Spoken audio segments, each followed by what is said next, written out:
आज असंच कपाट आवरताना मला माझे काही जुने पेंटिंग सापडले आणि त्यासोबत मोकळ्या रंगांच्या डब्या आणि जुना ब्रश पण सापडला. छोट्या कॅनव्हासवर सुरू झालेली माझी ती छोटीशी सुरुवात तेव्हा ती फक्त एक आवड होती. मोठी स्वप्न होती, पण अनुभव कमी होता. प्रॅक्टिस करत करत खूप काही बदललं. कलरिंग बदललं, कॉन्फिडन्स वाढला, दृष्टी बदलली आणि हळूहळू ही आवडच माझी करिअर बनलं.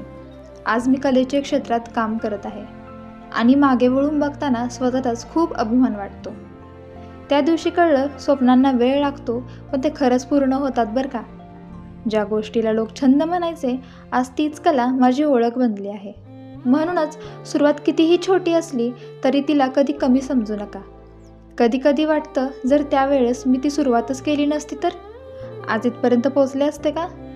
त्या छोट्या कॅनव्हास बोर्ड्सनी मला संयम शिकवला, त्या जुन्या ब्रशनी मला सातत्य शिकवलं आणि त्या सुकलेल्या रंगांनी मला हार न मानायला शिकवलं. ती सुरुवातच खरी ताकद आहे माझी. म्हणूनच आज प्रत्येक नव्या पेंटिंगसोबत मी त्या जुन्या सुरुवातीला मनापासून धन्यवाद देते.